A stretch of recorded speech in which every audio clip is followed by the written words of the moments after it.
بسم اللہ الرحمن الرحیم یا ایہا النبی اذا طلقتم النساء فطلقوهن لعدتهن وأحصوا العدة واتقوا الله ربكم. السلام علیکم ورحمۃ اللہ وبرکاتہ. الحمدللہ رب العالمین والصلاة والسلام علی رسول الامین وعلی آلہ وصحبہ اجمعین. محترم بھائیوں، تین الفاظ ہیں ایک جیسے: طلاق طلاق طلاق. ان الفاظ کو زبان سے ادا کرنا جتنا آسان ہے، ان کے اثرات اتنے ہی سنگین ہیں، اتنے ہی گہرے ہیں اور اتنے ہی زیادہ برے ہوتے ہیں. ان الفاظ کے زبان سے ادائیگی کے ساتھ ہی شوہر بیوی پر، بچوں پر، خاندانوں پر اور معاشرے پر اس کے جو اثرات مرتب ہوتے ہیں اس کا مشاہدہ ہم آئے دن کرتے رہتے ہیں، اور ہم یہ دیکھ رہے ہیں کہ جو لوگ اس سے متاثر ہوتے ہیں وہ کتنے پریشان اور کتنی تکلیف میں ہوتے ہیں، کس قدر عداوت، دشمنی، حسد، بغض، کینہ آپس میں پروان چڑھتا ہے اور کس طرح فتنہ اور فساد ہوتا ہے.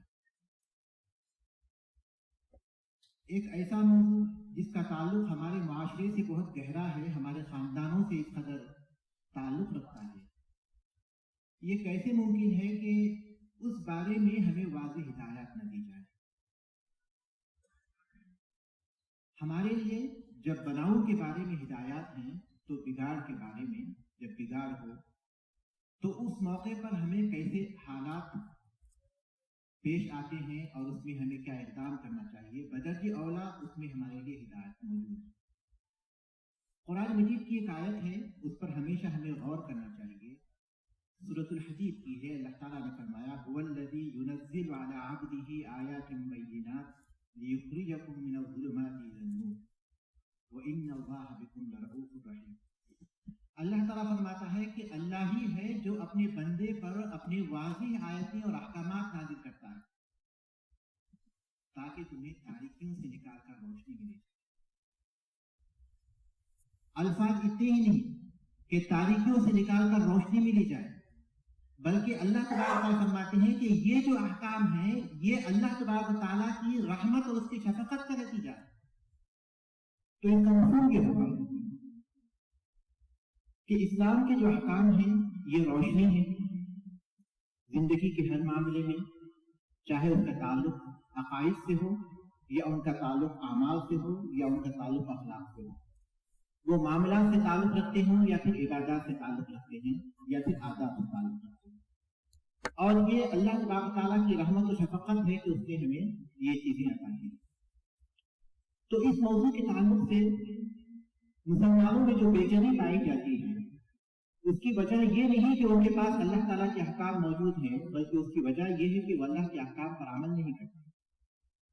آج دنیا کا ایک بڑا طبقہ اسلامی احکام کو نظر انداز کرنے یا اسلامی احکام کی مخالفت کرنے کی سزا پا رہا ہے، اور مسلمانوں کا ایک بڑا طبقہ اسلامی احکام پر عمل نہ کرنے کی وجہ سے سزا پا رہا ہے. تو طلاق ایک بہت ہی حساس موضوع ہے. جیسے ہمیں عبادات کی تربیت دینی چاہیے ویسی طرح نکاح اور طلاق کے مسائل بھی سیکھنا چاہیے. لیکن عام طور پر ہمارے مساجد میں عبادتوں سے آگے بات نہیں بڑھتی، اس لیے ان باتوں کے تعلق سے عوام معلومات نہیں رکھتے اور بہت زیادہ غلطیاں کرتے ہیں. تو آج کا یہ موضوع ہے بہت ہی اہم، اور اس کے لیے ہمارے پاس اہل علم ہے جو اس موضوع سے متعلق بہت سی باتوں کے جواب دیں گے. ظاہر ہے کہ ساری باتوں کا احاطہ کرنا ممکن نہیں، اور یہ بھی ممکن نہیں کہ جو موضوعات شامل ہیں اس کے بارے میں ساری تفاصیل پیش کر دی جائے. کچھ باتیں یقیناً اشارے میں ہوں گی، کچھ باتیں جو رہ جائیں آپ فصل اہل الذکر ان کنتم لا تعلمون کے تحت اہل علم سے اس بارے میں سوال کر سکتے ہیں. تو ہم اس موضوع کی طرف آگے بڑھیں گے اور مرحلہ وار آہستہ آہستہ اس موضوع سے جو بنیادی اور ضروری باتیں ہیں انشاءاللہ ہمارے سامنے آتی جائیں گی. تو اس موضوع کو آگے بڑھاتے ہوئے میں سب سے پہلا سوال کروں گا. ہمارے ساتھ ہیں مولانا راشد مومن منڈی صاحب اور مولانا ارشاد اللہ منڈی صاحب اور مولانا مسعود مصعب منڈی مدنی صاحب. تو میں سب سے پہلا سوال کروں گا راشد مومن صاحب سے کہ جب ہم طلاق کا ذکر کرتے ہیں تو سب سے پہلے ہمیں یہ جاننے کی ضرورت ہوتی ہے کہ طلاق کہتے کسے ہیں. تو طلاق کا معنی اور مفہوم کیا ہے؟ بسم اللہ الرحمن الرحیم. طلاق کے لغوی معنی اور اس کا کیا مفہوم ہے، اس تعلق سے سوال تھا. طلاق یہ عربی زبان کا لفظ ہے. طلق یطلق تطلیقا وطلاقا، کہیں گے چھوڑنے کو کہتے ہیں. طلاق کے جو اصل معنی ہے کسی چیز کو چھوڑنا، عربی میں اس کا استعمال چھوڑنے کے معنی کے لیے استعمال ہوتا ہے. اور اس کا مفہوم شریعت میں یا فقہی اصطلاح میں، اگر شوہر اپنے بیوی کے ساتھ جو عقد کیا ہے، نکاح اصل میں ایک عقد ہے. کچھ ذمہ داریاں شوہر کی ہیں، کچھ ذمہ داریاں بیوی کی ہیں. ان دونوں کے درمیان جو نکاح ہوا ہے، جو عقد ہوا ہے، اگر شوہر آخری صورت اپناتے ہوئے جب صلح صفائی کی کوئی صورت نہ بچے، جب اس بیوی سے الگ ہو جانا چاہتا ہے، تو اس کے لیے اگر وہ اس حق کو استعمال کرے گا، طلاق کے الفاظ کو استعمال کرے گا، اس کے طریقے کے تعلق سے وضاحت آئے گی کہ شوہر کی جانب سے نکاح کو ختم کرنا یہ طلاق کہلاتا ہے. یہ اس کا مختصر مفہوم ہے. طلاق کا مفہوم ہمارے سامنے آیا. اگر ہم قرآن کے الفاظ میں ہم کہنا چاہیں تو نکاح ہے وَأَخَذْنَ مِنْكُمْ مِيثَاقًا غَلِيظًا، ان عورتوں نے تم سے مضبوط عہد و پیمان لیا ہے. تو شوہر اور بیوی ایک عہد و پیمان کے تحت داخل ہوتے ہیں نکاح میں. جب یہ جدا ہوتے ہیں فَإِمْسَاكٌ بِمَعْرُوفٍ أَوْ تَسْرِيحٌ بِإِحْسَانٍ، جب ساتھ نبھانا ممکن نہیں ہوتا تو اس کے بعد جب جدائی ہوتی ہے شوہر اور بیوی کی تو یہی طلاق کہلاتا ہے. اس کے بعد ہم آگے بڑھیں گے اور میں سوال کروں گا مولانا مسعود مصعب منڈی مدنی صاحب سے کہ طلاق اسلام اور دیگر ادیان میں پایا جاتا ہے، تو اسلام اور دیگر ادیان میں اس سلسلے میں کیا فرق ہے؟ بسم اللہ الرحمن الرحیم. الحمد للہ رب العالمین والصلاة والسلام علی اشرف الانبیاء والمرسلین نبینا محمد وبعد. اسلام اور دیگر مذاہب میں طلاق کا تصور یا پھر کیا فرق پایا جاتا ہے؟ تو بنیادی طور پر یہ بات سمجھنے کی ضرورت ہے کہ اسلام میں طلاق ایک عقد ہے، کانٹریکٹ ہے، جس میں طرفین کی رضا شامل ہوتی ہے. اور اس کے بعد جیسے مولانا نے ابتدائی کلمات اور تمہیدی کلمات میں بتایا کہ اس میں حل و عقد کا مسئلہ ہوتا ہے، عقد و حل کا مسئلہ ہوتا ہے، یعنی یہ رشتہ جوڑا بھی جاتا ہے، توڑا بھی جاتا ہے. لیکن یہ تصور پوری طور پر اور مکمل طور پر دوسرے مذاہب میں نہیں ملتا. مثال کے طور پر یہود کے پاس اس کا تعلق عقد و پیمان سے تو ہے، بنیادی طور پر وہ بھی ایک عقد کے طور پر دیکھتے ہیں، لیکن اس میں عورت کی جو حقیقت ہے اور عورت کی جو کیفیت ہے بہت ہی ناگفتہ ہے. یعنی ان کے اسکرپچرز یا پھر ان کے مذہبی کتابوں کا مطالعہ کریں تو یہی ملتا ہے کہ ان کے پاس عورت کا تصور ایک استعمال کرنے والی چیز سے بڑھ کر کچھ نہیں. لہذا باپ سے شادی سے پہلے باپ عورت کا مالک ہوتا ہے اور پھر شادی کے بعد شوہر اس کا مالک ہوتا ہے. لہذا جیسے چاہے خریدے، بیچے، کسی اور کو دے دے، چھوڑ دے، یہ سارے اختیار ان کو حاصل ہیں. اس طریقے سے اگر نصارہ میں دیکھیں تو ان کے اندر بھی بہت سے طبقات پائے جاتے ہیں، کیتھولکس، آرتھوڈاکس، پروٹیسٹنٹس وغیرہ وغیرہ. تو اس میں دیکھیں ایک طبقہ یہ کہتا ہے کہ شوہر کو بیوی کو طلاق دینے کا کوئی اختیار نہیں، اس لیے کہ یہ رشتہ جو ہے کسی کی مرضی سے طے نہیں ہوتا ہے. اصل میں یہ رشتہ خدا کی طرف سے جوڑ دیا جاتا ہے، اس کی تطبیق دنیا میں ہوتی ہے. لہذا جب جوڑنے کا اختیار نہیں ہے تو توڑنے کا بھی اختیار نہیں ہے. یہ ان کی حجت اور دلیل ہوتی ہے. اور پھر کہتے ہیں کہ اگر دنیا میں اگر شوہر بیوی الگ بھی ہو جائے تو وہ صرف جسمانی طور پر الگ ہوں گے، روحانی طور پر نہیں ہوں گے، کیونکہ ان کو جوڑنے کا اختیار نہیں تو توڑنے کا بھی اختیار نہیں. پھر اسی طریقے سے آگے بڑھ کر یہ بھی کہتے ہیں کہ اگر کوئی اس کے بعد کسی اور مرد یا عورت کے ساتھ شادی کر لیتا ہے تو گویا وہ بدکاری اور فحاشی میں داخل ہو جاتا ہے. یہ ایک طبقے کا خیال ہے. دوسرے طبقے کا خیال ہے کہ بنیادی طور پر طلاق کا اختیار تو نہیں، لیکن اگر چرچ کنیسہ ان کو طلاق دلا دے تو پھر وہ جائز ہو جائے گا، اور پھر اگر اس کے بعد پھر شادی کرنی ہو تو دوبارہ کنیسہ کی اجازت لینا ہوگا، اور کنیسہ بھی 3 مرتبہ سے زیادہ شادی کی اجازت نہیں دے سکتا، یہ دوسری کیفیت ہوگی، اور یہ خاص طور پر عورت کے حق میں کہتے ہیں کہ 3 مرتبہ سے زیادہ نہیں دے گا۔ اور اسی طریقے سے بہت سی گمراہیاں پائی جاتی ہے مختلف طبقات میں نصارہ کی۔ پھر اگر ہندوستان میں دیکھیں تو 2 مذہب بہت زیادہ پیوست ہیں، ایک ہے ہندو دھرم اور دوسرا ہے بدھ دھرم۔ بدھ دھرم یعنی ہم لوگوں کے پاس شاید معلومات کم ہیں، لیکن ہندوستان سے ہٹ کر سری لنکا میں اس کے بہت زیادہ ماننے والے ہیں، اسی طریقے سے نیپال وغیرہ میں۔ تو بدھ دھرم میں بھی بہت زیادہ اختلاف پایا جاتا ہے، جیسے جیسے ملک بدلتے ہیں ان کی تعلیمات بدل جاتی ہے۔ اس کی بنیادی وجہ یہی ہے کہ بدھ دھرم میں کسی قسم کا قانون نہیں ہے، اسی لیے کہتے ہیں کہ شوہر کو اختیار ہے کہ کسی بھی بات پر اپنی بیوی کو طلاق دے سکتا ہے۔ یہ ہندوستان کے بدھ دھرم ماننے والوں کا موقف ہے، جبکہ نیپال میں صرف اور صرف اگر عورت بدکاری کرتی ہے، فحاشی پر اوپر آتی ہے، تبھی اس کو اختیار ہوتا ہے۔ تو اس طریقے سے دیکھیے ان میں بھی اختلاف پایا گیا۔ اور آخری بات، ہندو دھرم جو کہ ہندوستان میں بہت زیادہ ہے، تو اس میں بھی شوہر کو اختیار ہے کہ جیسی چاہے وجہ پر بیوی کو چھوڑ دے، لیکن سب سے افسوس کی بات یہ ہے کہ جب شوہر اپنی بیوی کو چھوڑ دیتا ہے تو عورت کو مذہبی طور پر اختیار نہیں ہوتا کہ وہ دوسری شادی کرے۔ تو دیکھیں افراد و تفرید کے سب کو شکار ہے۔ البتہ اسلام میں اس کا مکمل نظام ہے، اس کے کچھ مقدمات ہیں اور اس کے کچھ آداب ہیں، وہ سب جب پورے ہو جاتے ہیں، شروط اور موانع سے سب چیز جانچ لیے جاتے ہیں، تبھی اختیار ہوتا ہے اور اس کا منظم طریقہ ہے۔ یہی اختصار کے ساتھ یہاں پر فرق بتایا جا سکتا ہے، تفصیل بہت کچھ ہے۔ اللہ تعالیٰ معزز حضرات، جو باتیں ہمارے سامنے آئیں اس سے یہ بات واضح طور پر معلوم ہوتی ہے کہ دیگر ادیان میں طلاق کے سلسلے میں جو احکام ہیں وہ الجھے ہوئے ہیں اور تبدیل ہوتے رہے، وقت کے ساتھ ان میں تبدیلی ہوئی ہے اور آج بھی جاری ہے۔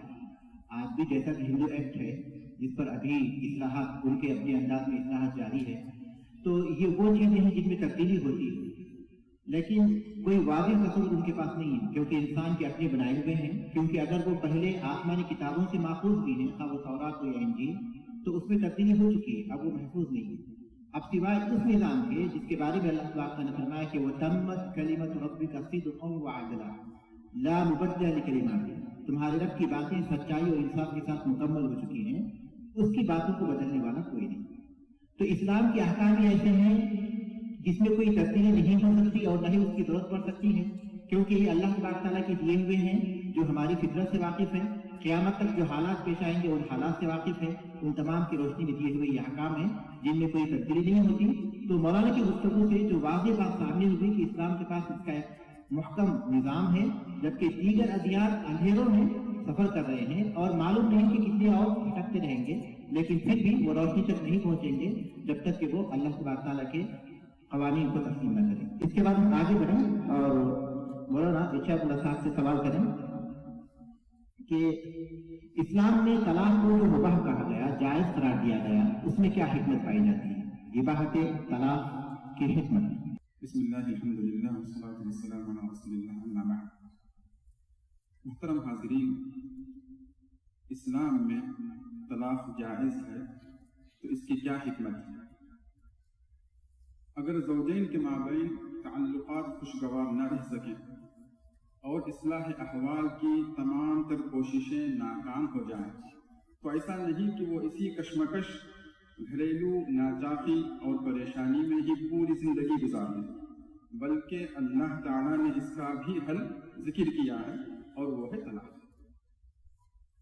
اللہ تعالیٰ نے قرآن مجید میں فرمایا وَإِن يَتَفَرَّقَا يُغْنِ اللَّهُ كُلًّا مِّن سَعَتِهِ وَكَانَ اللَّهُ وَاسِعًا حَكِيمًا، اور اگر وہ دونوں یعنی میاں بیوی الگ ہو جائے تو اللہ تعالیٰ اپنی مہربانی سے ہر ایک کو بے نیاز کر دے گا، اور اللہ تعالیٰ بڑی وسعت والا اور حکمت والا ہے۔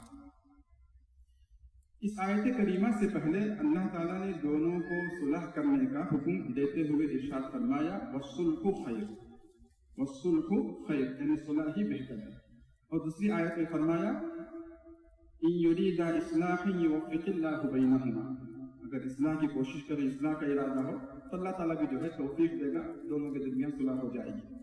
تو بہر صورت اس کا مطلب یہ ہے کہ جب صلح کا امکان بالکل نہ رہے تو ضروری نہیں کہ وہ مجبوراً ایک دوسرے سے بندھے رہیں، بلکہ اگر وہ جدا ہو جائیں تو ہو سکتا ہے کہ اللہ تعالیٰ عورت کو اس سے بہتر خاوند اور خاوند کو اس سے بہتر بیوی نصیب کرے، جس کے بعد وہ خوشگوار انداز سے ازدواجی زندگی بسر کر سکیں۔ یہاں پر یہ بات خاص طور پر قابل ذکر ہے کہ اسلام کا قانون طلاق موجودہ دور کے خود ساختہ تمام قوانین طلاق پر فوقیت رکھتا ہے، کیونکہ اسلام کا قانون طلاق وحی الہی پر مبنی قانون ہے جو کہ ہر قسم کی خطا اور سہو وغیرہ سے پاک ہے، یعنی اس کا ماخذ اللہ رب العزت کی ذات اقدس ہے، جس کا ہر قانون ہر زمانے کے لیے سازگار رہتا ہے، جبکہ خود ساختہ قوانین انسان کے وضع کردہ ہیں جن میں یقینی طور پر خطا، سہو اور نسیان وغیرہ کا امکان موجود ہوتا ہے۔ انسان حیرت انگیز کمالات کے باوجود نقائص سے خالی نہیں ہے، اس لیے اس کا بنایا ہوا قانون قطعاً عیوب و نقائص سے خالی نہیں ہو سکتا، اور اگر وہ ایک دور کے لیے مناسب ہوگا تو دوسرے دور کے لیے غیر مناسب و غیر موزوں ہوگا۔ تو بہرصورت جو ہے ناگوار حالات میں مجبوری کی حالت میں اصلاح کی تمام تر کوششوں کے بعد اسلام نے یہ دروازہ کھلا رکھا ہے کہ طلاق جو ہے جو ابغض الحلال ہے، حلال بھی ہے تو جو ہے بالکل ناپسندیدہ حلال ہے، جس سے خاندان جو ہے برباد و تباہ ہو جاتے ہیں۔ اس سے بات واضح ہوتی ہے کہ اسلام میں طلاق ایک علاج ہے۔ شوہر اور بیوی کا رشتہ آپس میں سکون کا ذریعہ ہے، لیکن جب یہ سکون کا ذریعہ باقی نہ رہے بلکہ زندگی جہنم بن جائے تو علاج ہے۔ بعض اوقات انسان اپنے جسم کے لیے بھی ایسے علاج منتخب کر لیتا ہے یا مجبور ہو جاتا ہے جس میں اسے سخت اقدام کرنا پڑتا ہے۔ جسم کا کوئی حصہ اگر ایسا ہو جائے کہ اسے کاٹنا ضروری ہو تو اس کے باوجود بھی اپنے وہ اس علاج پر پہنچ جاتا ہے، کیوں؟ تاکہ وہ اپنی زندگی کو باقی رکھ سکے۔ تو اسلام میں بھی علاج کے طور پر اس کو جائز قرار دیا گیا۔ اور دوسری بات یہ کہ اگر اس کو جائز نہیں کیا جاتا تو بجائے اس کے کہ وہ دونوں جدا ہوتے، آپس میں قتل اور خونریزی کے واقعات پیش آئے تھے تو بڑی قباحتیں پیش آتی۔ اور پھر اگر اس کو جائز نہ قرار دیا جاتا تو شوہر اور بیوی خیانت کرنے لگتے ایک دوسرے کے ساتھ، تو یہ مزید قباحتیں پیش آتی۔ تو بہت سی قباحتیں ہیں جو اگر اس کو مباح نہیں رکھا جاتا تو معاشرے میں پیش آ سکتی تھی۔ تو اگرچہ اس کو پسند نہیں کیا گیا، کیونکہ اللہ تعالیٰ نے فرمایا وَإِنْ عَزَمُوا الطَّلَاقَ فَإِنَّ اللَّهَ سَمِيعٌ عَلِيمٌ۔ شیخ محمد بن صالح العثیمین اس آیت کی روشنی میں کہتے ہیں کہ طلاق کو اللہ تعالیٰ کی نگاہ میں پسند نہیں ہے۔ اس آیت سے بات معلوم ہوتی ہے کیونکہ اللہ تعالیٰ نے ایلا، اگر شوہر قسم کھا لے اپنی بیوی سے جدا رہنے کی، اس کی مدت اللہ تعالیٰ نے 4 مہینے مقرر کی، تو اس کے بعد جب وہ رجوع کر لیں تو ان کے بارے میں کہا کہ فَإِنَّ اللَّهَ غَفُورٌ رَحِيمٌ، اللہ بخشنے والا ہے، رحم کرنے والا ہے۔ لیکن طلاق کا ارادہ کرے تو اللہ نے فرمایا کہ فَإِنَّ اللَّهَ سَمِيعٌ عَلِيمٌ، سننے والا جاننے والا ہے۔ تو یہ سب ان الفاظ سے اشارہ ملتا ہے کہ اللہ تعالیٰ سے محفوظ نہیں ہے، لیکن ایک علاج کے طور پر مجبوری کی صورت میں اس کو مباح رکھا گیا۔ اب سوال یہ ہے کہ انسان طلاق جب دینا چاہتا ہے تو جب غصے کی حالت میں ہوتا ہے تو جیسے چاہے طلاق دے دیتا ہے، جبکہ اسلام میں طلاق کے باقاعدہ احکام ہیں، اور طلاق کی 2 قسمیں ہیں، ایک سنی اور بدعی۔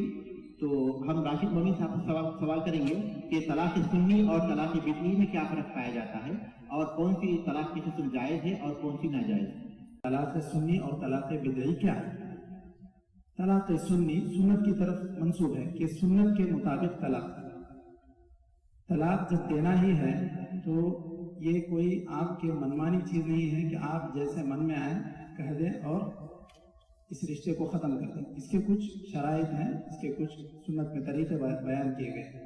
سب سے پہلے سنت کے مطابق طلاق وہ ہے جو عورت حاملہ ہے، اس کو طلاق دیا گیا، یعنی اس نے اس کو کہا کہ میں تمہیں ایک طلاق دیتا ہوں۔ تو اگر جب وہ عورت بچے کی ولادت ہو جائے گی تو اس وقت وہ اس عورت کی جدائی ہو جائے گی، یہ سنت کے مطابق طلاق ہے۔ یا پھر عورت جب پاک ہے اور اس نے اس سے تعلقات اس پاکی کے بعد قائم نہیں کیے، عورت پاک ہوئی لیکن عورت سے تعلق قائم نہیں کیا، تو ایسی صورت میں اس کو یہ کہہ سکتا ہے کہ میں تمہیں ایک طلاق دیتا ہوں۔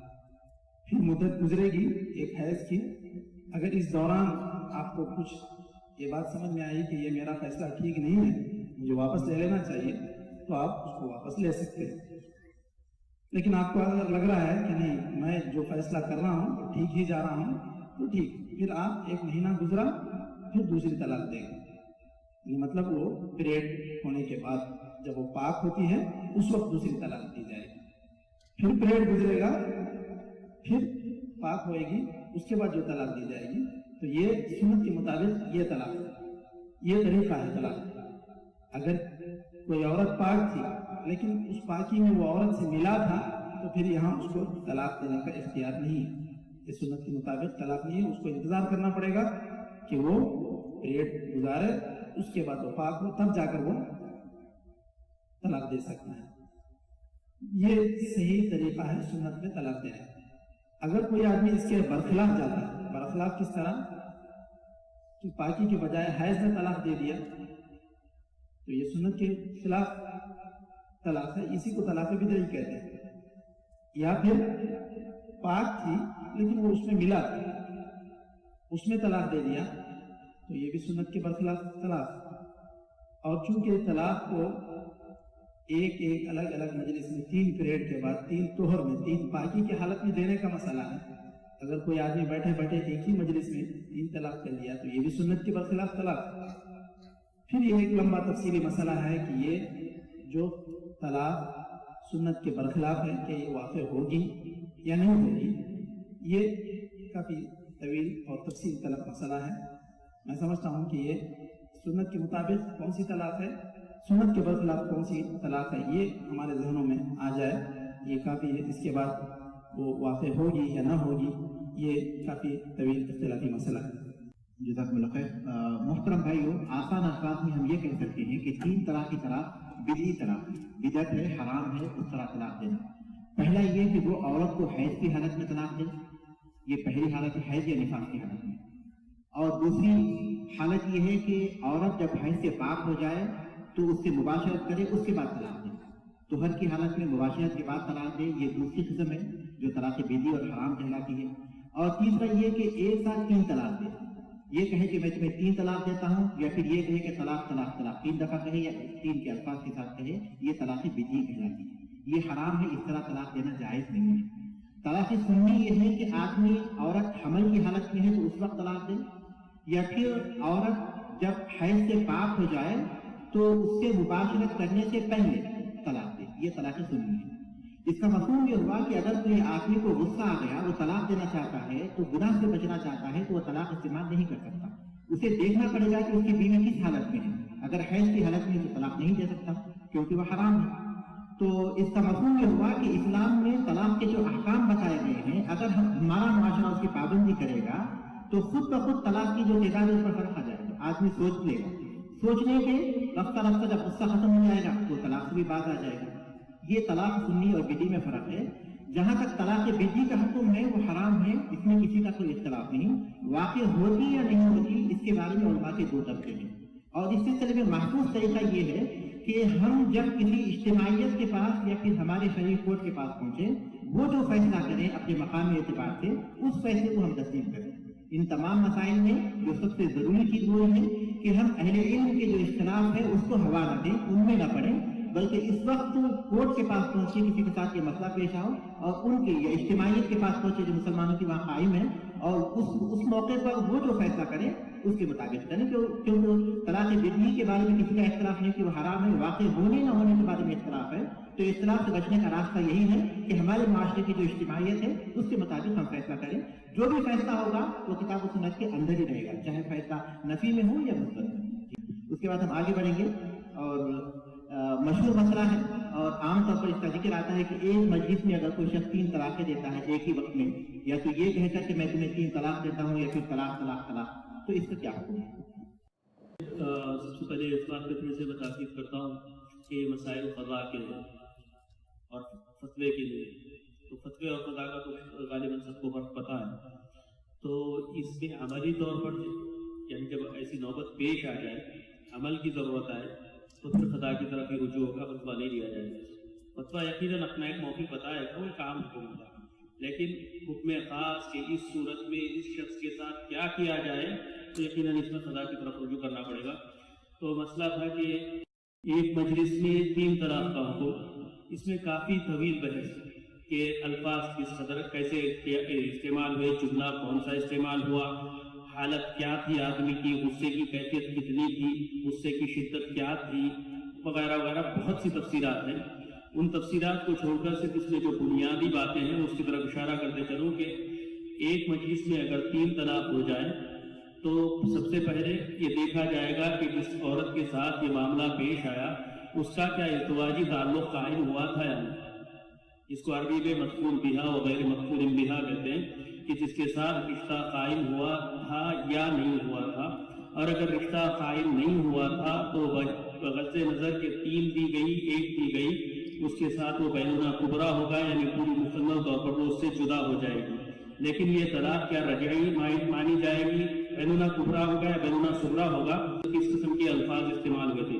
دیکھیے پھر سے سنیے، میں یہ بات ایسی عورت کے تعلق سے بتا رہا ہوں جس کے ساتھ ازدواجی رشتہ قائم نہیں ہوا، شادی ہو گئی تھی لیکن شوہر بیوی کا ملاپ نہیں ہوا. ایسی اگر کیفیت ہے تو پھر طلاق واقع ہو جائے گی. بینونہ صغرا ہوگا یا کبرا ہوگا اس میں اختلاف ہے. لیکن اگر طلاق ایسی عورت کی ہے جس کے ساتھ ازدواجی تعلق قائم ہو چکا ہے تو یہاں پر بنیادی اسی بات میں اختلاف ہے کہ یہ 1 ہے یا پھر 3 یا پھر 3 ہے. مذاہب اربعہ اس کو 3 مانتے ہیں اور امام شوکانی اس کو 1 مانتے ہیں. اور امام شوکانی یہ چیز دیکھیے، اگر میں یہاں پر مذاہب اربعہ اور امام شوکانی کا حوالہ دے رہا ہوں تو یہ مطلب نہیں کہ بات کا اختلاف ہے. یہ اختلاف زمانہ صحابہ سے پایا گیا، یعنی صغار صحابہ جب تھے اس زمانے سے ہی پایا گیا. تو بہت سے صحابہ اس بات کے قائل تھے کہ یہ 1 ہی ہے، اور جو لوگ اس کے 3 کے قائل ہیں ان کی سب سے مضبوط دلیل مسلم کی روایت ہے جس کے راوی ابن عباس رضی اللہ تعالی عنہ ہیں. وہ فرماتے ہیں اور کہتے ہیں کہ کانت طلاق فی عہد رسول اللہ صلی اللہ علیہ وسلم و ابی بکر صدیق رضی اللہ تعالی عنہ سنتین من عہد ابی عمر رضی اللہ تعالی عنہ 3 تطلیقات واحدہ. یعنی 3 طلاق کو 1 ہی مانا جاتا تھا، لیکن اس کے بعد عمر رضی اللہ تعالی عنہ نے کہا فقال عمر قد استعجل الناس في امر كان لهم فيه غنى فامضيناه فامضى. کہ کہا کہ انہوں نے کہ لوگ تو آج کل طلاق کے مسئلے میں بہت زیادہ تصاون برت رہے ہیں، حالانکہ اس میں ان کو اطمینان کے ساتھ وقت لے کر یہ معاملے کو کرنا چاہیے. تو کیا ہم کو اس کو 1 ہی نہ مان لیں اور اس کے بعد اس کو 1 مان لیا.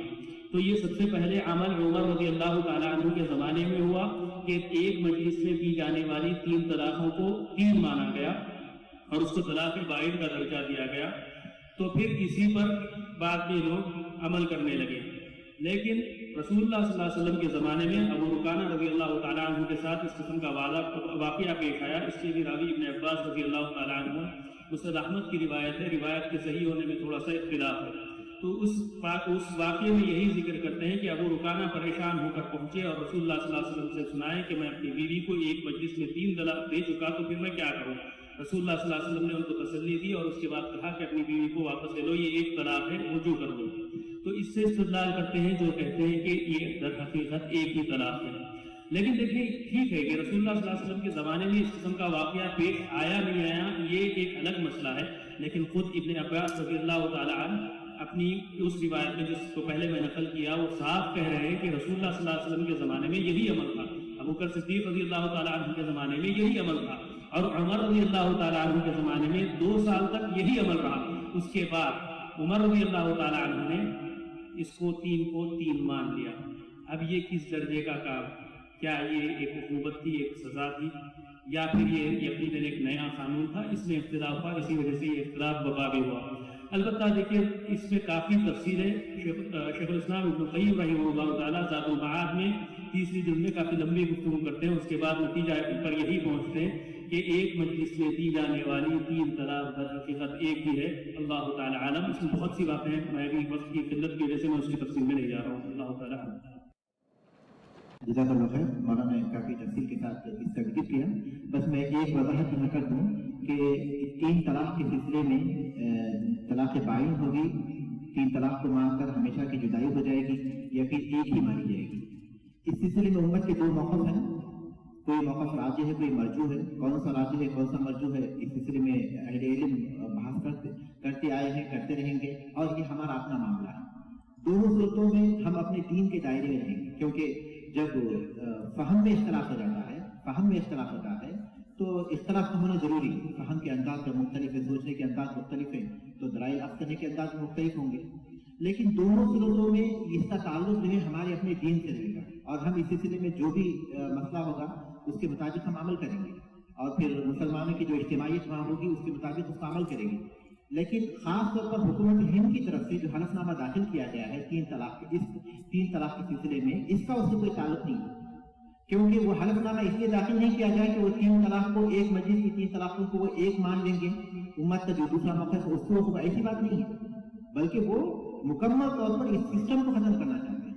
یعنی ہمیں یہ سمجھنے کی ضرورت ہے کہ یہ جو طلاق کا جو معاملہ ہے جس میں اختلاف پایا جاتا ہے ایک مجلس کی تین طلاقوں کو ایک مانے یا تین مانے کے تعلق سے، یہ ہمارا داخلی ہے۔ اہل علم اس سلسلے میں گفتگو کریں گے، کسی نتیجے پر پہنچیں گے، لیکن حکومت ہند نے جو داخل کیا ہے اس کا اس سے کوئی تعلق نہیں ہے، بلکہ اس کا تعلق اس نظام کو ختم کرنے سے ہے جو اللہ تبارک تعالیٰ کا بنایا ہوا ہے۔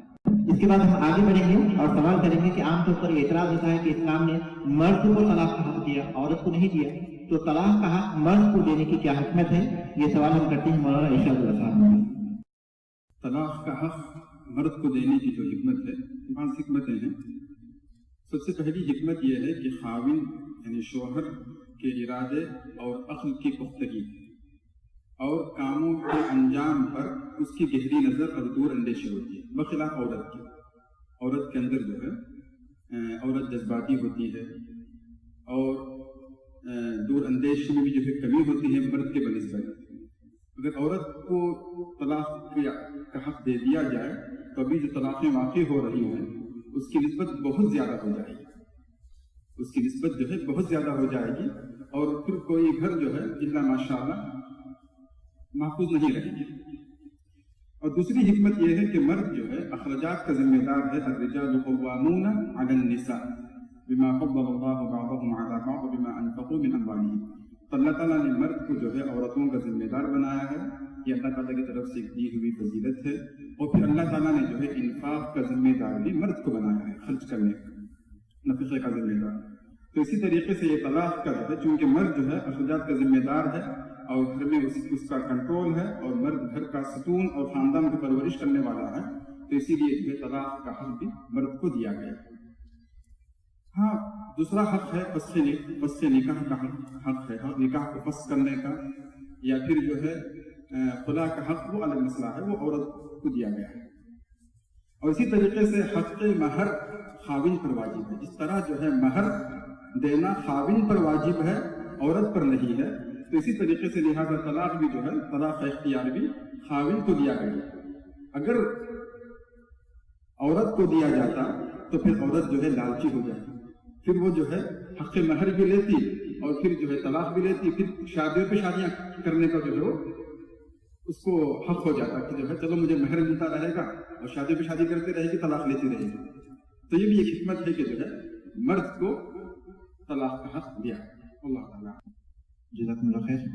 خاص طور پر آخری جو حکمت بیان کی گئی، ہمارے معاشرے میں چونکہ ایک زمانے سے اکثر لوگ جہیز کی لعنت کا شکار ہیں، اس وجہ سے اس کو سمجھنا بہت مشکل ہے۔ عام طور پر یہ تصور کیا جاتا ہے کہ جب طلاق دیا جائے گا تو عورت کے لیے مشکلات ہوں گی، جبکہ اسلامی جو قوانین ہیں اس کے لحاظ سے طلاق دینے کے بعد مرد کے لیے مشکلات ہوتی ہیں، کیونکہ عورت کو بسانے چاہے وہ مطلقہ ہو یا بیوہ ہو، اس کی بہت زیادہ تاکید کی گئی۔ اس کو جو ہے اسی طرح آزاد نہیں چھوڑا جاتا ہے، بغیر شادی کے نہیں چھوڑا جاتا، فوراً مسلم معاشرہ کوئی نہ کوئی شخص شادی کر لیتا ہے تو اس عورت کو بسانے کا تصور پایا جاتا ہے اسلام میں۔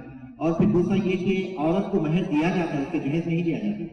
تو ان تمام باتوں کے پس منظر میں ہم یہ سمجھیں گے تو واضح طور پر نظر آئے گا کہ سارے اخراجات مرد کے ذمہ ہوتے ہیں، تو جب اخراجات ہوں گے تو مرد طلاق دینے سے پہلے سوچے گا بھی۔ ایک منطقی بات ہے، اگر ہم یہ کہیں کہ طلاق کا دونوں کو اگر مساوی حق دیا جاتا تو طلاق کی تعداد زیادہ ہوتی ہے کم ہوتی؟ بڑھ جاتی۔ یہ بھی طلاق دیتا، اگر یہ طلاق نہیں دیتا تو وہ طلاق دے دیتی۔ اگر طلاق کا اختیار عورت کو دیا جاتا تو طلاق کی تعداد اب کے مقابلے میں بڑھتی ہے، زیادہ ہو جاتی، یقیناً بڑھ جاتی، کیونکہ عورت کی جذبات ایسی ہیں کہ ایک خواہش بھی پوری نہیں کی جاتی تھی، کہتی کہ میں طلاق دیتی ہوں۔ تو مرد کے ہاتھ میں اگر طلاق ہے تو وہی ایک صورت ایسی ہے جس میں باقاعدہ اس کا استعمال بہت حد تک صحیح ہو سکتا ہے۔ تو اللہ پاک نے وہی کیا جو انسانی فطرت سے مناسبت رکھتا ہے. اب ہم آگے بڑھیں گے کہ جیسے مرد کو طلاق کا حق ہے ویسے عورت کو خلا کا حق ہے.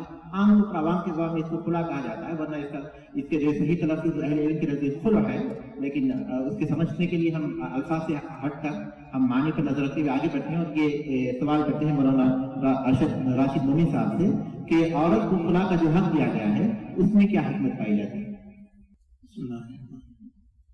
اللہ تعالیٰ کا ارشاد ہے اعوذ باللہ من الشیطان الرجیم والذی خلق لکم من انفسکم ازواجا لتسکنوا الیہا وجعل بینکم مودۃ ورحمۃ.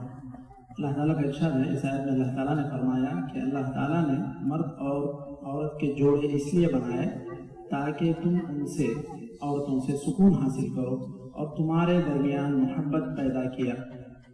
تو شادی کا اصل مقصد محبت و الفت سے جینا اور سکون و اطمینان سے رہنا، یہ اصل مقصود ہے شادی کا. لیکن اگر کبھی ایسا ہو جائے کہ یہ محبت الفت ختم ہو جائے بلکہ اس سے آگے بڑھ کر نفرت ہو جائے اور روزانہ یہ جھگڑے کا موضوع بن جائے اور اتنا مسئلہ آگے بڑھ جائے کہ اب اس کے بعد کوئی صورت نہیں ان دونوں کے درمیان رشتہ جمنے کی، تو یہاں جا کر جو اگر یہ ناپسندیدگی مرد کی طرف سے ہے، مرد یہ چاہتا ہے کہ اب بس میں اس کو نہیں رکھوں گا اپنے ساتھ، میں اس کے ساتھ نہیں رہوں گا اور وہ اپنا حق استعمال کرے گا، تو یہ طلاق ہے. یعنی مرد کی جانب سے پہل ہو جدائی کرنے میں، الگ کرنے میں، رشتے کو ختم کرنے میں، تو وہ طلاق ہے. اگر کبھی صورت ایسے پیدا ہو کہ عورت کی جانب سے اس کو پہل کرنا پڑے کہ یہ آدمی ہی غلط ہے، آدمی کے اندر ہی کچھ کمزوریاں ہیں، مثال کے طور پہ اگر جنسی کمزوری بھی ہے تو یہ عورت کو حق ہے کہ وہ جائے قاضی سے یا محکمے میں یا جہاں اہل علم ہے ان سے اس بات کو رکھ کر خلا کا مطالبہ کرے کہ شادی کا جو اصل مقصود ہے سکون و اطمینان کی زندگی گزارنا اور ایک دوسرے سے فائدہ اٹھانا، اگر مرد میں کمزوری ہے اور عورت کو اس کا سکون حاصل نہیں ہو رہا ہے تو وہ جا سکتی ہے اور مطالبہ کر سکتی ہے کہ مجھے اس آدمی کے ساتھ زندگی آگے گزارنا نہیں، یا تو یہ جسمانی کمزوری ہو یا پھر کچھ ایسی بات ہو اس آدمی کے اندر جو ناقابل برداشت اس عورت کے لیے، اور اس چیز کا فیصلہ اس کے گھر والے، اس کے جو اہل علم ہیں اس بات کو فیصلہ کریں گے. ہر چھوٹی بڑی بات کے لیے عورت کو نکاح رد کرنے کا یا فسخ کرنے کا اختیار نہیں ہے، بلکہ اس کو اہل علم دیکھیں گے کہ یہ شرعی اعتبار سے جو نکاح کے مقاصد ہیں کیا یہ اس کے لیے رکاوٹ بن رہا ہے، تب جا کر عورت یہ اس حق کو استعمال کرے گی. تو جب مشکلات بہت بڑھ جائیں تو یہ خلا کا حق عورت کو مشکلات کے حل کے لیے دیا گیا ہے. اور وہاں پر میں نے ایک چیز وہ بھی ذکر کی کہ جسمانی کمزوری اگر ہے آدمی کے اندر تو یہ بھی اس کے لیے ایک معقول عذر ہے. دوسری چیز ایک انصاف کا بھی تقاضا ہے کہ اگر اسلام صرف یہ کہتا کہ اگر رشتہ ختم ہو سکتا ہے تو صرف مرد کی طرف سے ختم ہو سکتا ہے، عورت کی طرف سے نہیں، تو مطلب یہ ہے کہ ایک طرح سے عورت پر ظلم ہو جاتا ہے کہ اب آپ کے نصیب میں جس سے شادی ہو گئی اب اسی کے ساتھ زندگی گزارنا ہے چاہے وہ کیسے بھی رہو. تو یہ اللہ تعالیٰ کی جانب سے شریعت میں ایک انصاف کا تقاضا تھا کہ عورت کو بھی معقول اسباب کی بنیاد پر یہ حق ملتا کہ وہ جا کر اس رشتے کو ختم کرنے کا مطالبہ کرتا. تو یہ دو موٹی موٹی حکمتیں ہیں. خلا کے سلسلے میں جیسا کہ مولانا نے بتایا کہ یہ عورت کو اس کا اختیار دیا گیا یا پھر عورت کو ایک حق دیا گیا. عام طور پر اگر مرد عورت کے حقوق ادا نہیں کرتا، جس کی کچھ مثالیں مولانا نے دی، اور ظاہر کہ اسلام کے جو نکاح کا جو نظام بنایا گیا ہے اس کے اعتبار سے مرد پر سارے اخراجات آتے ہیں تو وہ عورت کے حقوق بھی ادا نہیں کرتا، اس کو چھوڑتا بھی نہیں. تو ایسی صورت میں اس کو اجازت دی گئی کہ وہ مطالبہ کر سکتی ہے مرد کو چھوڑنے کا. لیکن یہاں ایک بات اچھی طرح ذہن نشین رکھنا چاہیے کہ خلا میں یہ ممکن نہیں کہ عورت یہ کہہ دے کہ میں تم سے خلا لیتی ہوں اور چلی جائے، یہ نہیں، بلکہ ضروری ہوگا کہ وہ مرد کو کہے کہ تم مجھے طلاق دے دو. تو عورت کے مطالبے پر مرد طلاق دے گا تو وہ خلا ہی کہلائے گا. تو اس کے لیے یہ بھی ہوگا کہ وہ عورت فدیے کے طور پر کچھ مال بھی دے، مہر کو معاف کر دے یا مزید کچھ دے تاکہ شوہر اس کو طلاق دینے پر راضی ہو جائے. تو عورت کو حق دیا گیا لیکن اس کا غلط استعمال نہ ہو، کیونکہ کوئی بھی شخص کسی عورت کو ورغلا کر اس سے جو ہے اس سے خلا دلوا سکتا ہے، تو اس کا غلط استعمال نہ ہو تو اس کے شروط رکھے گئے. تو دو طریقے ہیں اس کے خلا کے، یا تو مرد عورت کے کہنے پر اسے چھوڑ دے گا، یا اگر وہ نہیں چھوڑتا تو پھر عدالت میں جائے گی، عدالت ساری باتیں چھوڑنے کے بعد نکاح کو فسخ کرائے گی. تو یا تو عدالت کے ذریعے ہو سکتا خلا، یا پھر شوہر کے ذریعے ہو سکتا، براہ راست وہ اپنے طور پر خلا نہیں دے سکتی. یہ بات اچھی طرح ذہن نشین ہونا چاہیے. اس سے بات معلوم ہوتی ہے کہ اللہ تعالیٰ نے رشتے کے بقا کے سارے جو انتظام ہو سکتے ہیں وہ اس میں باقی رکھے ہیں. اب یہاں یہ سوال پیدا ہوتا ہے اور خاص طور پر یہ اعتراض کیا جاتا ہے کہ جب عورت کو طلاق دیا جاتا ہے تو اسلام میں پھر اس کا کوئی حق نہیں ہوتا شوہر پر، اس کی کفالت کا وغیرہ کا. لیکن ظاہر ہے کہ ان کے ذہن اسلام کے احکام کو سمجھنے کے قاصر ہیں، اس لیے اس طرح کے اعتراضات ان کے پاس سے آتے ہوں گے. تو اسلام میں کیا مطلق کچھ حقوق ہیں، اور اگر اس کی کفالت ہونی ہے تو اس کا کیا طریقہ کار ہے؟ تو ہم سوال کرتے ہیں مولانا مفتی کے صاحب سے کہ اس متعلقہ عورت کے حقوق کیا ہیں. تو اس سوال میں بھی پھر سے دوبارہ دیکھا جائے گا کہ عورت کی کیفیت کیا ہے، کیا اس کے ساتھ ازدواجی رشتہ قائم کیا جا چکا ہے یا نہیں.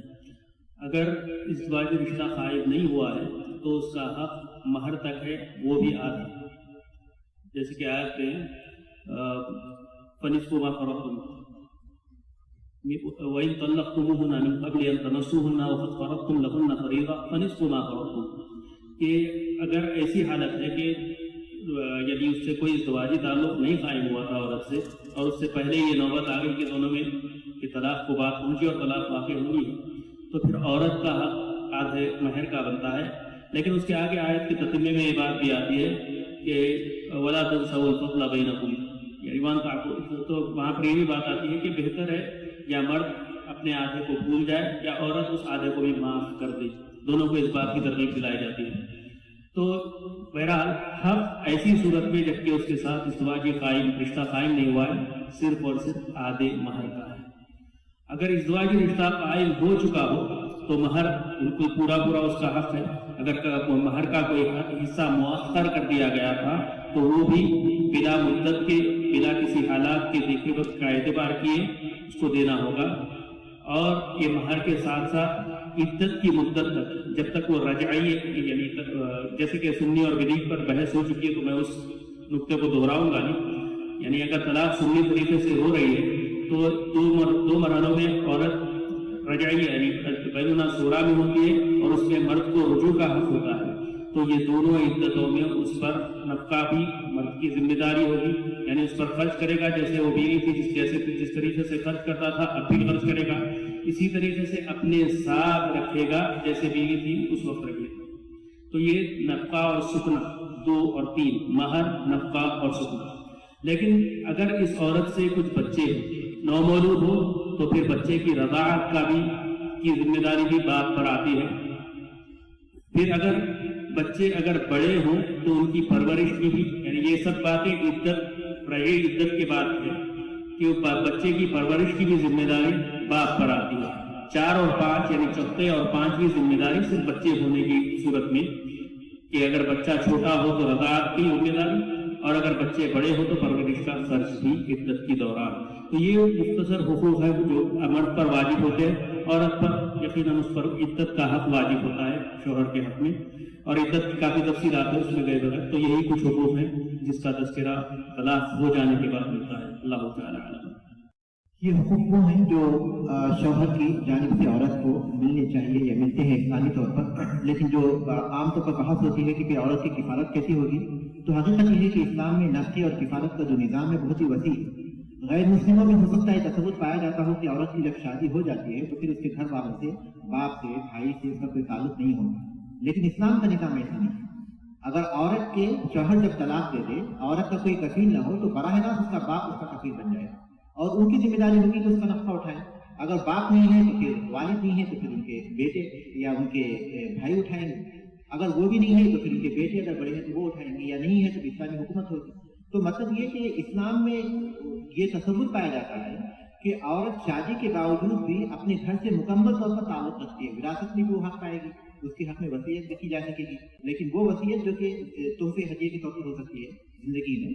تو اس کا مفہوم یہ ہوا کہ کفالت کا جو ہنگامہ کیا جاتا ہے اسلامی طور پر وہ مسئلہ حل ہے، لیکن اسلامی احکام کو نہ سمجھنے کے نتیجے میں ہے، یا پھر ان کے پاس جو احکام پائے جاتے ہیں ان پر اسلامی احکام کو قیاس کرنے کے نتیجے میں اس طرح کے غیر ضروری اعتراضات پیدا ہوتے ہیں.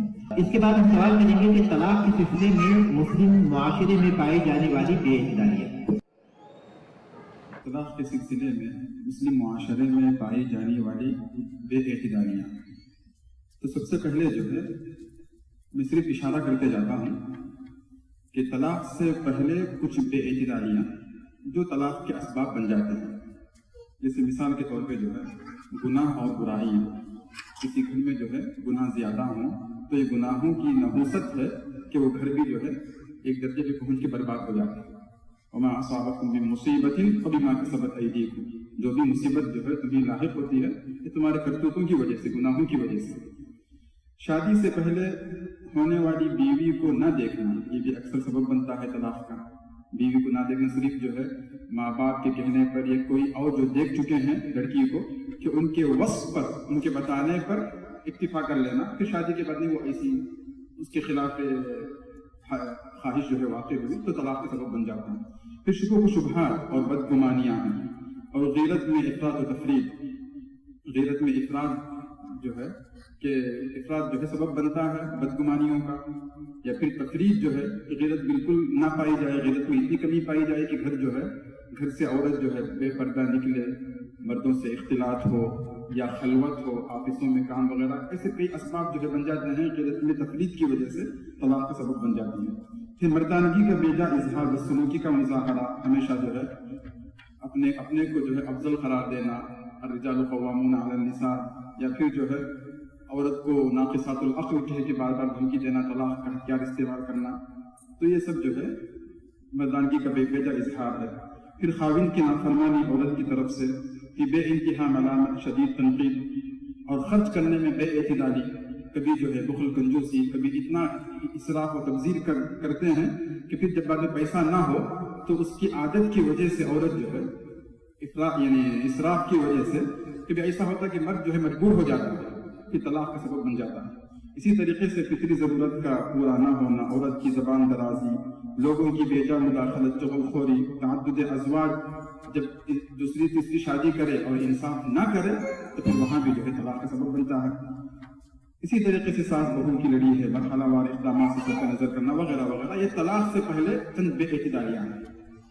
اور طلاق کے وقت کی جو بے اعتدالیاں ہیں مسلم معاشرے میں، جیسے خاص طور پہ جو ہے حیض کی حالت میں طلاق دینا، یا پھر جس شوہر میں مجامعت کیا ہو اس میں طلاق دینا، یا طلاق رجعی کے بعد بیوی کو گھر سے نکال دینا، یا اکٹھی 3 طلاقیں دینا وغیرہ وغیرہ، جو ہے طلاق کے وقت بے اعتدالیاں واقع ہوتی ہیں.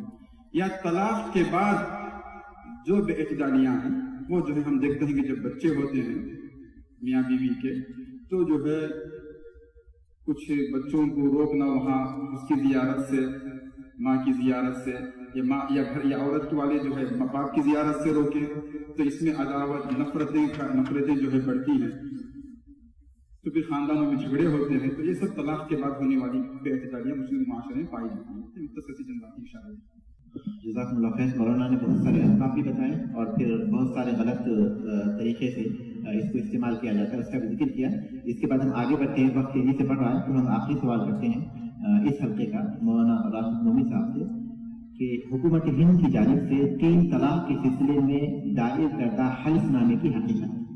بہت ہی اہم سوال ہے اور بہت ہی گرم سوال ہے آج کل کے ماحول کے لیے، تو اس لیے اس کو تھوڑا سا میں 2 ناحیے سے اس کو واضح کرنا چاہتا ہوں. سب سے پہلی بات، شرعی اعتبار سے لوگ غیر مسلم ممبر آف دی پارلیمنٹ یا جو ہمارا ملک کا دستور ہے، یہ کوئی ہمارے لیے فیصلہ کرتا ہے تو اس کی کیا حقیقت ہے ہمارے لیے؟ اللہ تعالیٰ کا ارشاد ہے، یا ایھا الذین آمنوا اطیعوا اللہ واطیعوا الرسول واولی الامر منکم فإن تنازعتم فی شیء فردوہ الی اللہ ورسولہ ان کنتم تؤمنون باللہ والیوم الآخر. اس آیت میں اللہ تعالیٰ نے ارشاد فرمایا کہ ایمان والو، اللہ اس کے رسول کی اطاعت کرو. اگر کبھی ایسا ہو جائے کہ تم کسی چیز میں اختلاف کر بیٹھو تو تمہارے اختلاف کے حل کے لیے تمہارے پاس کتاب و سنت موجود ہے، اور تمہارے ایمان کا تقاضا ہے کہ تم کتاب و سنت سے رجوع کرو اور اپنے مسائل کا حل تلاش کرو. لیکن ہمارے مسائل کا حل تلاش کون کرے گا؟ العلماء ورثۃ الانبیاء. جب تک اس امت میں نبی کریم صلی اللہ علیہ وسلم تھے وہی مسئلہ حل کرتے تھے. اب اس کے بعد امت کے نبی کریم صلی اللہ علیہ وسلم کے گزر جانے کے بعد علماء ہی انبیاء کے وارث ہیں. تو یہ امت مسلمہ کے مسائل کو حل کرنے، پڑھنے، سمجھنے، ان کے احکام کو تطبیق دینے کی ذمہ داری ہے ہمارے علماء کرام کی. تو یہ مسئلہ یہ جو 3 طلاق ہے وہ 1 طلاق ہوگی 3 ہوگی کتنی ہوگی، اس کا طے کرنے والے، اس کو طے کرنے والے، اس کو سمجھنے والے ہمارے علماء ہیں، اور ہمارے علماء جو طے کریں گے وہی ماننا یہ ہماری ذمہ داری ہے۔ رہی بات جو فی الحال ہندوستان میں سپریم کورٹ کو حکومت وقت نے یہ عرضی دی ہے، حلف نامہ دیا ہے کہ اس 3 طلاق کو 1 مانا جائے، اس کی کیا حقیقت ہے دستور کے اعتبار سے؟ ایک تو ہم شرعی اعتبار سے بات کر چکے ہیں، دستور کے اعتبار سے ہندوستان چونکہ جمہوری ملک ہے، ہندوستان میں رہنے والے ہر باشندے کو اس بات کا اختیار ہے کہ وہ کسی بھی مذہب کو اختیار کرے، اس پر عمل کرے، یہ اس کا اپنا بنیادی حق ہے۔ یہ ہندوستان کے دستور میں یہ بات شامل ہے، اس کو سبھی مانتے ہیں، اس سے کسی کو اختلاف نہیں ہے۔ لیکن ہندوستان میں کچھ ہندو شدت پسند تنظیمیں جیسے RSS ہے، یہ لوگ چاہتے ہیں کہ نام بس سیکولر رہے ہمارے اس ملک کا، لیکن یہاں پر ہو وہی جو ہم چاہتے ہیں، ہندوتوا کے رنگ میں اس ہندوستان کو رنگ دیا جائے، ہندو مذہب کو زیادہ یہاں پہ جو ہے غالب کر دیا جائے۔ اس سازش کے تحت یہ لوگ BJP کی جو فی الحال حکومت ہے اس سے اپنے بہت سارے ایجنڈے منوانا چاہتے ہیں، اسی کے لیے ہمیشہ شرارت کرتے رہتے ہیں، کوئی نہ کوئی ایک نیا موضوع اٹھاتے رہتے ہیں۔ حالانکہ حکومت کو یہ کیا فرق پڑتا ہے کہ ہماری 1 طلاق 3 طلاق ہو، 3 طلاق 1 طلاق ہو، 3 ہو 300 ہو، آپ کو کیا فرق پڑتا ہے؟ اس سے تو آپ کو کوئی لینا دینا نہیں۔ آج تک حکومت نے مطلقہ عورتوں کے لیے 1 روپیہ بھی خرچ تو کیا نہیں۔ جب اگر آپ ایسا کوئی مد ہے، آپ کے فنڈ پہ بہت بوجھ پڑ رہا ہے، آپ اس کو حل کرنے کے لیے بیٹھ رہے ہیں۔ ہندوستان میں آج تک مسلمانوں کی عورتوں کو، مطلقہ عورتوں کو 1 روپیہ بھی نہیں ملا ہے، اور نہ ایسا کوئی مستقبل میں پلان ہے کہ وہ ملے گا، اس کے لیے کوئی دراسہ ہو رہا ہے، ایسی بھی کوئی بات نہیں۔ تو ہندوستان میں شدت پسند تنظیمیں جو ہیں یہ ان کی ایک سازش ہے کہ دیگر لوگوں کے مذہبی معاملات میں دخل دینا، یہ ان کی ایک سازش ہے۔ دوسری بات، ہندوستان میں جو بھی ایجنڈا اٹھتا ہے، اٹھایا جاتا ہے، اس میں سیاست یہ ہوتی ہے، کہیں انتخابات ہیں تو وہاں کوئی ایک نیا نقطہ اٹھے گا۔ اب UP میں انتخابات آنے والے ہیں اور ہندوؤں کی تعداد چونکہ زیادہ ہے، ہندو ووٹروں کو لبھانے کے لیے ایک سازش کرتے ہیں کہ ہم مسلمانوں کو دبا کر رکھ رہے ہیں، مسلمانوں کو ہندوؤں کے انڈر میں کر رہے ہیں، ان کے مذہبی معاملات میں دخل دے رہے ہیں۔ اس طرح ہندو ووٹروں کو لبھاتے ہیں اور وہاں پر ووٹ وصول کرتے ہیں۔ جب وہ لوگ حکومت پہ آ جاتے ہیں، بس وہ موضوع جہاں کا وہاں پڑا رہے گا، موضوع بات سب ختم ہو جائے گا۔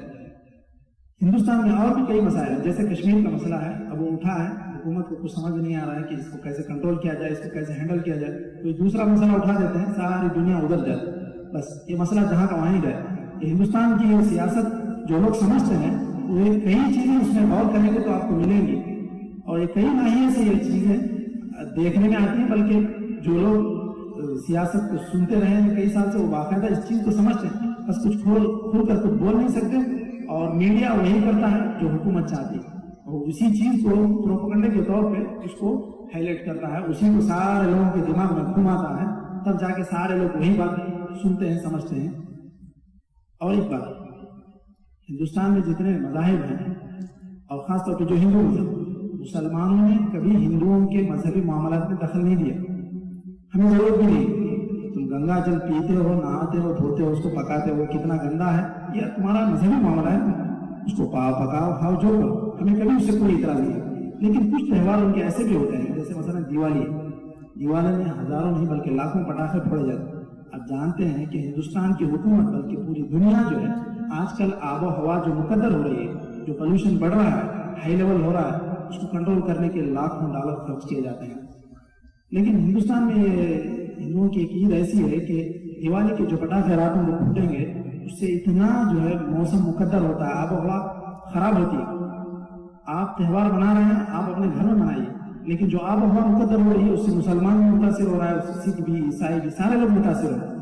ایک ہندوستان کا باشندہ ہونے کے ناطے میں جا کے بول سکتا ہوں کہ آپ تہوار منا رہے ہیں اور یہ موسم خراب ہو رہا ہے، مجھے اس سے اعتراض ہے۔ لیکن ہم جو طلاق کا مسئلہ حل کرنا چاہ رہے ہیں، یہ حل کر رہے ہیں، اس سے آپ کو کوئی اعتراض نہیں ہونا چاہیے۔ کبھی ہم نے آپ کی اس تعلق سے یہ نہیں کہا کہ آپ ایک ہی پٹاخہ پھوڑو، 2 پٹاخے پھوڑو، 100 پھوڑو، 10 پھوڑو، یہ آپ چونکہ اس کو ایک مذہبی رنگ لے کر کر رہے ہیں، اس لیے ہم خاموش ہیں۔ آج تک مسلمانوں نے کبھی ہندوؤں کے کسی بھی پوجا پاٹ کے معاملے میں کبھی دخل نہیں دیا، لیکن یہ ہمیشہ یہ شرارت کی سوچتی رہتی ہے کہ مسلمانوں کے مذہبی معاملات میں دخل دینا چاہتے ہیں. ان کو نہ ہمارے ایک طلاق سے ہمدردی ہے، نہ مسلمانوں کی عورتوں سے ہمدردی ہے، نہ دین اسلام سے ہمدردی. ان کو بس اپنی سیاست سے مطلب ہے.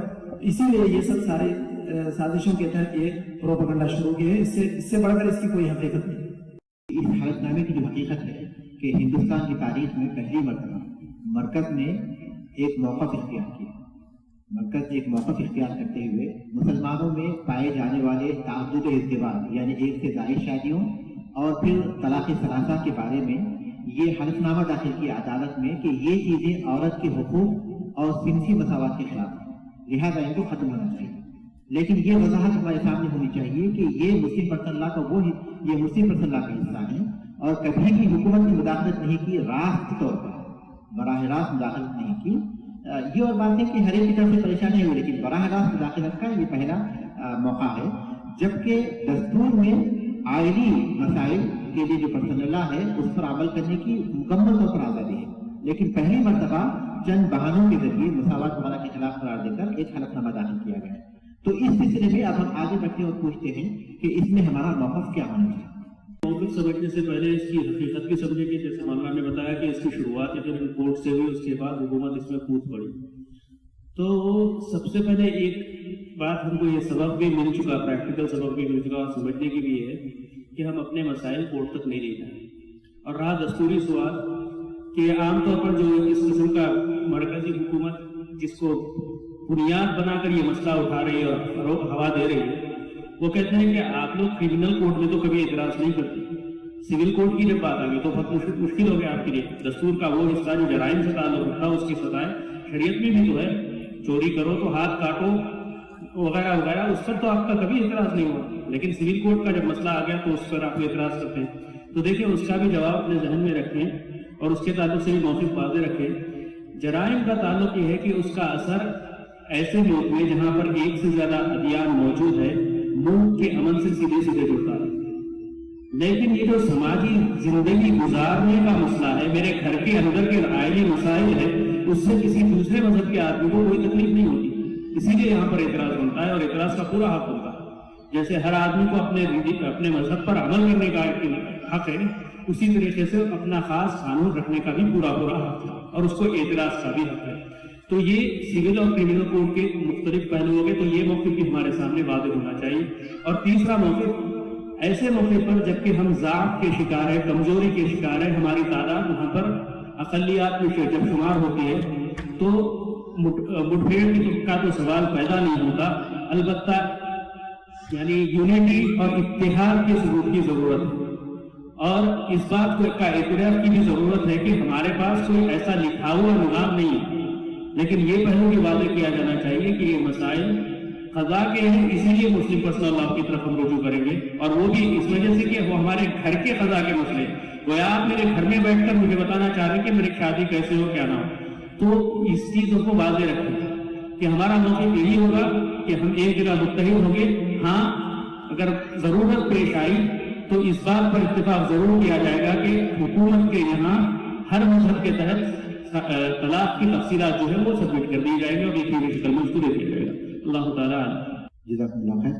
تو ہمارا جو واضح موقف ہے وہ یہی ہے کہ اس سلسلے میں جو بھی تبدیلی ہوگی وہ اللہ تبارک تعالیٰ کے قانون میں تبدیلی ہے، لہذا ہم بحیثیت مسلمان اسے قبول نہیں کر سکتے. دوسری بات یہ کہ یہ جو تبدیلی ہوگی ایک جہالت سے دوسری جہالت آئے گی، کیونکہ ہندو ایکٹ میں جو تبدیلیاں ہوئی ہیں وہ مغربی جو قوانین ہیں ان کی روشنی میں اس طرح کی کچھ تبدیلیاں یا اصلاحات کے نام پر وہ جو کچھ بھی کر رہے ہیں اس طرح کا کام مغربی جو قوانین ہیں اس کی مدد سے کر رہے ہیں اور مغربی قوانین کی ناکامیاں پوری طرح واضح ہو چکی ہے. تو اس لحاظ سے جو آئینی قوانین ہیں وہ چونکہ اللہ تبارک تعالیٰ کے قوانین ہیں اس لیے اس میں کوئی تبدیلی نہیں ہو سکتی. اور دوسری بات یہ کہ دستور میں ہمیں عطا کی ہوئی چیزیں ہیں اور اس لیے وہ آزادی کے خلاف ہیں. اور تیسری بات یہ کہ طلاق کا جو معاملہ پایا جاتا ہے اس میں ہم کسی بھی طرح اختلاف کر سکتے ہیں، لیکن اس اختلاف سے حکومت کے اس حلف نامے کا کوئی تعلق نہیں ہے، کیونکہ حکومت ایک جہالت کی جگہ دوسری جہالت لائے گی. وہ صرف اللہ تبارک تعالیٰ کے قوانین کو تبدیل کرے گی، لیکن ہمارے جو اختلاف ہے اس سے کوئی تعلق نہیں ہے. لہذا تمام مسلمانوں کا متفقہ موقف یہی رہا الحمدللہ ہندوستان کی جانب سے بھی